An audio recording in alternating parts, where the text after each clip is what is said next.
e todos os modos de transporte são integrados através do próprio VLT. Então, a Alstom fez uma fábrica em Taubaté para fazer esses VLTs. Os 5 primeiros vieram da França e os outros 27 foram construídos aqui na Alstom. E outras fábricas mais, e nós continuamos investindo e vamos continuar investindo para aumentar as capacidades, que eu vou mostrar logo em seguida. Hoje, nós podemos fazer, por ano, 12 mil vagões de carga. Aquela época eram 3 mil a capacidade, 1.200 carros de passageiros, já incluindo a Alstom e a Hyundai Rotem, à época eram 300 carros, e 250 locomotivas, quando na época não se fabricavam locomotivas, principalmente de grande potência. Vale dizer que a nossa cadeia produtiva, que os números são medidos pela produção de veículos, mas nossa cadeia produtiva tem capacidade de abastecer as empresas integradoras, montadoras desses veículos, fornecer ao mercado de reposição e, inclusive, para exportação. O nosso setor sempre foi tradicionalmente exportador. De um certo momento para cá, hoje nós estamos recuperando a questão de exportação, porque o câmbio tem favorecido, a indústria está se recompondo nesse sentido. Nós tínhamos, mais ou menos, há 15 anos, 30% do faturamento do setor era destinado à exportação. Então, e hoje nós ainda continuamos fornecendo para carros de passageiros para metrô de Nova York, metrô de Buenos Aires, metrô de Santiago, locomotivas para Jordânia, Nigéria, vagões de carga para toda a América Latina, Arábia Saudita e todos os componentes. Nós somos grandes fabricantes. Só para vocês terem uma ideia, e aí nós temos 2 fabricantes de rodas, a MWL e a Amistad Maxo. 3 fabricantes mundiais são aprovados na Mauritânia, que é uma ferrovia no meio do deserto, que tem uma agressão às rodas em função de tempestades de areia. Uma, a Amistad Maxo, segunda, a MWL, e a terceira, a CAF, que é o nosso associado, só que a fábrica de rodas deles está em Beasain, no País Basco. Mas são 2 fabricantes, dos 3 aprovados na SNIM, que é a mineradora da Mauritânia, 2 são brasileiros. Tá? Então, isso mostra a qualidade, o poder exportador que nós temos. E, de novo, eu não sou contrário a se importar, inclusive nós somos importadores de alguns produtos que, por falta de escala, não são produzidos aqui no país. Então, vou mostrar os nossos números de produção. Aí nós vamos falar década e anos, os últimos anos. A melhor década, eu vou falar muito aqui de década de 60 e 70, eu estou vendo muitos jovens aqui que nem eram nascidos naquela época, mas nós fizemos a melhor fabricação de vagões, foi na década de 70, com 30 mil vagões. Aí tivemos, muita gente fala de década perdida, para mim, são quase 2 décadas, uma década e meia, entre os anos 80 e 90, em que a gente caiu para 11 mil e para 3 mil por ano, por 10 anos. Hoje a gente faz regularmente 4 mil por ano. Melhoramos na década passada, em função desse plano que eu mencionei, não atingimos 30 mil pela crise de 2009, porém, essa década atual, sempre ano 0, ano 9, 2010 a 2019, a previsão é de 40 mil vagões, superando os 30 mil da década de 70. E nós temos aí, de 2010 até 2015, já realizado uma média aritmética de 3.912 vagões, ou seja, já estamos na média aritmética dos 4 mil para fechar a década em 40 mil. Nosso pico de produção foi, embora com capacidade de 12 mil, fizemos 7.600 vagões, 400 para exportação em 2005. É muito cíclico, isso machuca as indústrias, porque você tem um treinamento de mão de obra que você, de repente, perde financeiramente, dispensando essa mão de obra, tendo que recontratar e treinar de novo. Conseguimos, por 2 anos, isso é inédito no nosso país, de 2 volumes próximos, 4.700 vagões, num nível superior à média do que a gente prevê, por 2 anos. Então, a gente espera que, daqui por diante, a gente possa ter uma regularidade, uma linearidade de fornecimento. Isso vai por um caminho que a gente... Hoje a frota de vagões é de 115 mil, dos quais 40 mil são acima de 40 anos de idade. Quer dizer, ineficientes, porque vagão que carregava o próprio peso, eu vou mostrar logo adiante uma redução de peso que a gente fez num vagão gôndola para minério de 6 toneladas, diretamente para carga. Então, os vagões antigos são ineficientes, são lentos para carregar e descarregar, então nós temos um programa, inicialmente junto ao governo, mas agora, em função de ajustes fiscais, nós temos um compromisso com as concessionárias de fazer esses 40 mil vagões antigos se transformar em 18 mil novos, modernos, daqueles que eu vou mostrar aos senhores. E de um parque de 3.500 locomotivas, nós temos 1.400 acima de 40 anos, que nós vamos transformar em 600 mais modernas, cuja a potência era de 1.000 HPs, vamos levar a 4.400 HPs. E com isso a gente espera fazer um colchão e que esse número possa cada vez mais ser previsível, para que a gente possa reduzir custo e também linear ao longo do tempo. Nas locomotivas não é diferente, a melhor década foi a de 70, os volumes naturalmente são menores, porque cada locomotiva traciona em média 100 vagões, tivemos a mesma perda que eu mencionei aqui para os senhores, levantamos um pouco, não tanto quanto vagões, e a previsão agora é de triplicar a fabricação na década presente. E aí não é só com locomotiva nova. Eu vou mostrar logo adiante, as locomotivas novas, a gente está na base de média de 100 locomotivas anuais. Faltam ainda 100 para atingir aquela média, mas nós fazemos isso com modernização. Aliás, uma característica da indústria ferroviária é de que a gente não faz só produto novo, nós modernizamos produtos antigos. É o que eu falei das vagões, das locomotivas, dos carros de passageiros, que eu vou mostrar logo adiante.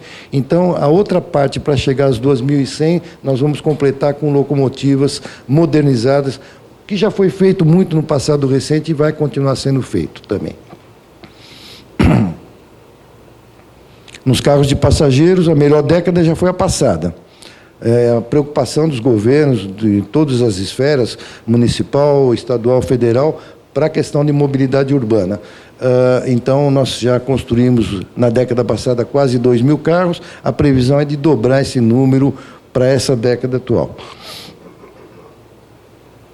Já chegamos a uma média aritmética maior do que as 400 previstas, só que, nessa época, a gente exportava mais do que fornecia para o mercado interno. Como eu falei, metrô de Nova York, Buenos Aires e Santiago. Hoje, continuamos a exportar, só que esse número, enquanto aqui significativamente era, eu diria, 90% para o mercado externo, hoje esse número, pouco mais de 10% para o mercado externo. Ou seja, a compra se dá para o uso aqui no país, dos VLTs aqui, dos metrôs e tudo mais. Como é que a nossa indústria contribui para elevar a competitividade das operadoras? Aumentando a produtividade dos veículos, fazendo ou realizando pesquisa e desenvolvimento, promovendo inovação tecnológica, utilizando tecnologia de ponta. Nós, se vocês visitarem uma fábrica nossa no país, qualquer que seja a fábrica, e visitar nos Estados Unidos, na Europa, ou mesmo na Ásia, nós não ficamos devendo nada para o mundo externo, mesmo porque nós temos também fabricantes internacionais que estão também trazendo tecnologia. E quando esses fabricantes não vêm, as nossas empresas buscam tecnologia fora e através de patentes de produtos, nós pagamos os royalties necessários e desenvolvemos o produto aqui no país. E, por último, não só buscando, mas exercendo uma sinergia com as concessionárias. Todos os projetos são feitos a quatro mãos. Há uma demanda técnica da concessionária que se junta aos nossos técnicos para poder fazer o produto mais eficaz para o país, ou para aquela utilização. No caso de vagões de carga, é conferir maior capacidade de carga, reduzindo o peso próprio do vagão, até com maior resistência. E eu também quero ressaltar a questão da siderurgia nacional, que tem nos ajudado, já nos ajudou no passado e continua ajudando, e que pesa a situação crítica de momento que a indústria siderúrgica vive no país, desenvolvendo aços de maior resistência com menor espessura. Com isso, eu vou mostrar exemplos que a gente conseguiu reduzir 6 toneladas de material só na tara do vagão. Truques com maior capacidade, que é a parte rodante do vagão, e uma maior velocidade de carga e descarga, inclusive com um vagão em movimento. Nós conseguimos, com velocidade de 5 km por hora, não só carregar, mas descarregar o vagão, sem parar o vagão, através de controle remoto. No caso das locomotivas, obtendo uma redução do consumo de combustível de cerca de 25% a 30%, em função de usar motores de corrente alternada, permitindo misturas de biocombustível. No caso do ferroviário, nós já temos consagrada a mistura B20, ou seja, 20% de óleo diesel, de biodiesel, no diesel convencional, testes já sendo feitos com 25%. No rodoviário, o consagrado é B5 e que está virando B7 agora. Nós já estamos mais avançados nessa mistura. Um maior esforço de tração com a mesma potência, ou seja, isso é um número que não é aleatório, mas por exemplo, uma locomotiva de 4.400 HPs, ela tem um esforço de tração como se ela tivesse 5.000 HPs. Então, você pode comprar uma locomotiva de menor potência e utilizá-la com uma maior potência, reduzido o custo de aquisição. Isso é permitido também pelo uso de motor de corrente alternada. No caso dos carros de passageiro, naturalmente, maior conforto e segurança para o usuário, e uma redução também do consumo de energia, também da ordem de 30%, usando motores de corrente alternada. Todos esses motores que são originariamente de corrente contínua passando para alternada, eles trazem as reduções de consumo de combustível, tanto no caso do diesel, como no caso da energia elétrica. E aí eu vou apresentar na sequência, sempre à base de fotografias e alguns comentários, as nossas últimas inovações tecnológicas. No caso de vagões de carga, um vagão que eu vou mostrar a seguir, que carregava 30 toneladas por eixo, hoje carrega 37,5 toneladas por eixo. Um vagão para transporte de açúcar a granel com sistema de descarga rápida inicialmente e automática na sequência. O double stack, que é um vagão para transporte de contêiner empilhado, ele pode ser singelo ou articulado. Quando você tem um problema de gabarito que nós temos, e aí eu vou falar, né, nesses 30.000 quilômetros existentes hoje, engenheiro Pedro,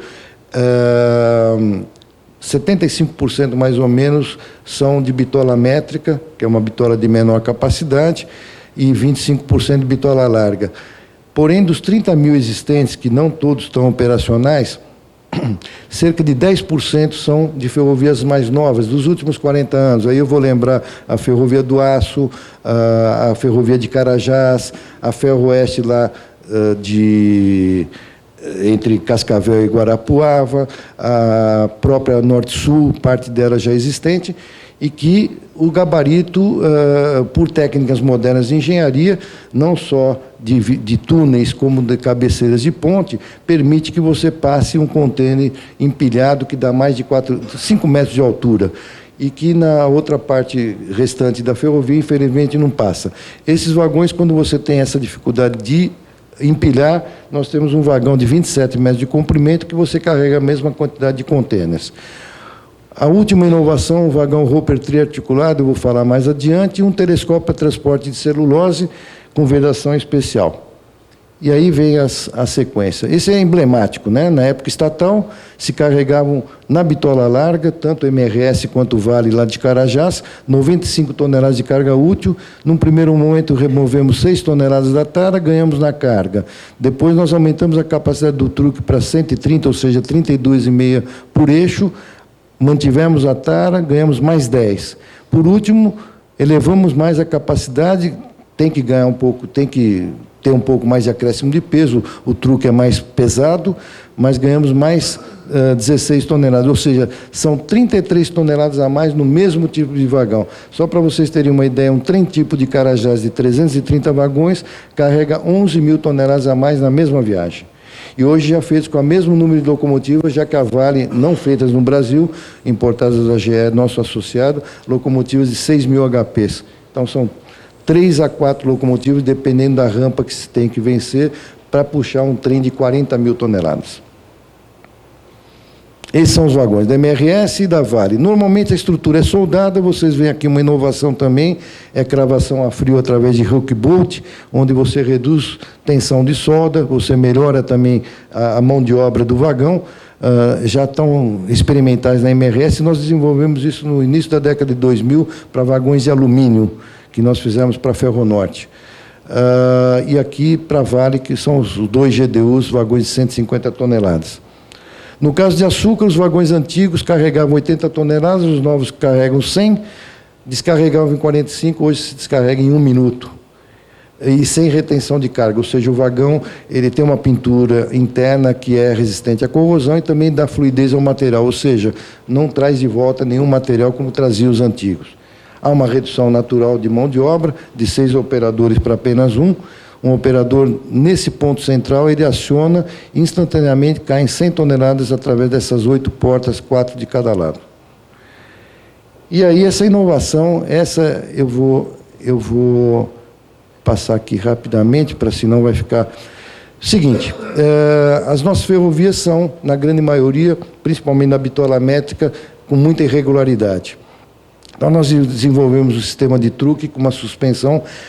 Nós temos softwares, um deles chamado Vampire, que você entra com os dados da ferrovia e você tem a melhor suspensão para fazer o vagão não ter desgaste de roda, de truque, de engate. Fizemos um vagão com 3 partes, com engate articulado, onde você vê que cada vagão, que normalmente tem 2 truques, aqui é compartilhado um truque com vagão intermediário e o extremo. É a mesma coisa aqui. Então, ao invés de ter 6 truques, ele tem 4. O freio incorporado no truque também é diminuído. Um vagão que nós vemos as carretas aí de grande capacidade nas estradas, ela tem pelo menos 25 metros. Então, um vagão relativamente curto. Então, ele tem uma tara de 40 toneladas, um peso bruto máximo de 170, uma lotação líquida de 130 toneladas. Para vocês terem uma ideia, aquele vagão que eu mostrei anteriormente, é da bitola larga, carrega 100 toneladas. Esse vagão carrega 130. E o convencional dele na bitola métrica carregava 75. São 70% a mais de carga que se consegue. Então, essa produtividade que a gente confere às concessionárias, que são importantes no sentido de que você consegue melhorar a relação de não só custo do equipamento, mas o próprio frete é reduzido em função desse benefício. E aqui nós temos os vários benefícios. Aumento da capacidade de carga transportada por trem, um truque de alto desempenho que reduz consumo de roda e de componentes, com freio incorporado no truque. O freio normalmente é ao longo do vagão e não incorporado. Melhores condições de inscrição em curva, as portas e as escotilhas, que são o carregamento automatizados, o melhor desempenho com alto nível de regularidade, que são as ferrovias de bitola métrica nossa, diminuição de folgas e também uma melhor condição aerodinâmica, reduzindo o movimento com relação ao vento. Vocês percebem aqui que ele é ligeiramente abaulado, o que melhora essa relação. Esse vagão já foi testado na VLI, está sendo testado agora na Rumo ALL, e é uma proposta do nosso cliente, um deles, de trocar 2.700 vagões convencionais por 1.300 conjuntos desses. Tá? Não vai dar a proporção de 70% que eu estou falando aqui, teoricamente, mas dá uma proporção de você consegue reduzir, e o preço não é na mesma proporção, sem dúvida nenhuma. É muito menor, quer dizer, o preço por quilo de carga transportada é muito menor. Esse é um vagão para transporte de fertilizante, que foi o precursor de todos os vagões que têm esse revestimento interno. O fertilizante também é corrosivo e também adere à chapa do vagão. Esse é o double stack que eu mencionei, quer dizer, um fosso em que quase metade da altura do contêiner fica aqui abaixo da linha da plataforma do vagão, porém tem as restrições de gabarito que eu falei. Esse é singelo, mas temos aí o penta-articulado, que também é o mesmo sistema. Ao invés de 10 truques, tem 6 truques.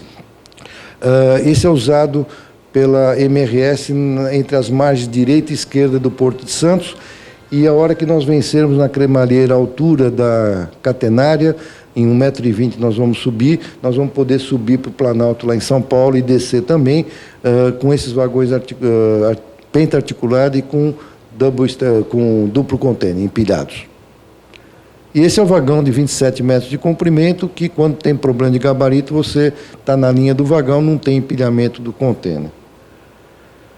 Vagão tanque, normalmente o vagão tem uma longarina central, esse aqui é autoportante, não tem a longarina central, nós conseguimos melhorar a capacidade de 112 para 118 mil litros.